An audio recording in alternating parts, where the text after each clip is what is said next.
Takže ahoj, já jsem Matý, tohle je moje další video.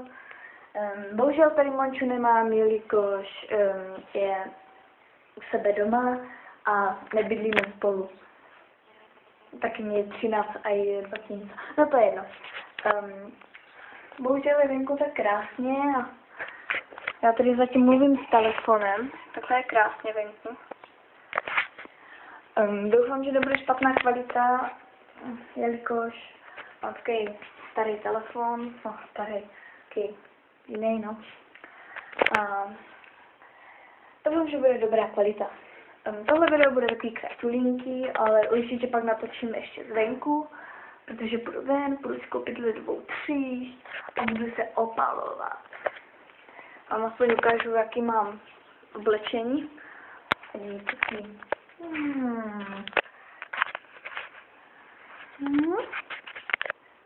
No, prostě taký tílko, ty bílý a ty šortky.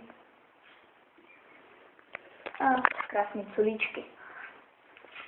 Sice v nich vypadám nevůl, ale můžu pak hodit na blog moncaanatka.blog.cz.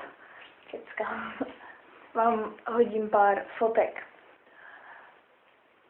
Pár, tak 2, 3. To stačí. Ne, že to moc neužijete.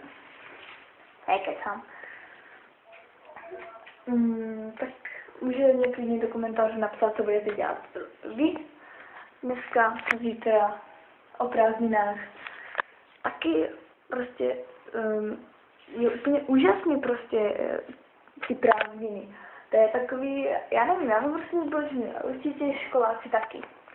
Monika už měla asi měsíc dopředu prázdniny, to jsem teda měla. No a ve videu, až budu tady s Mončou, tak možná, fakt možná, tam bude mít taký překvapení. Možná. Jak už jsem jednou řekla, doufám, že to bude dobrá kvalita. Jinak jsem nebyl roztřískám. Ne, to bych neudělala. Možná. No, to je jedno. Rádi bychom, abyste nám na A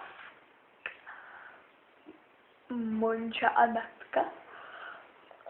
No, já vám tam hodím do popisku. A rádi bychom, kdybyste nám tam pár otázek napsali. Třeba, jestli budeme točit taky video.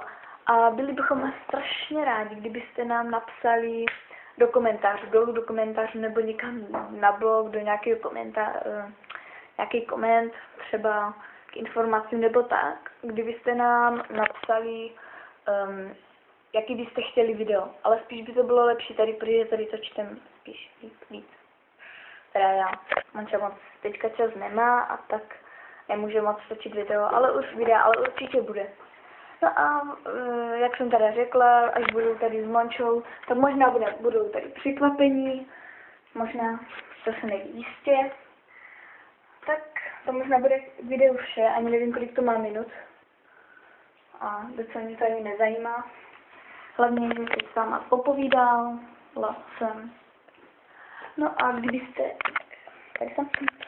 chtěli Skype, tak si možná založíme nový, nebo já založím a bude to vlastně Monči a mě Skype.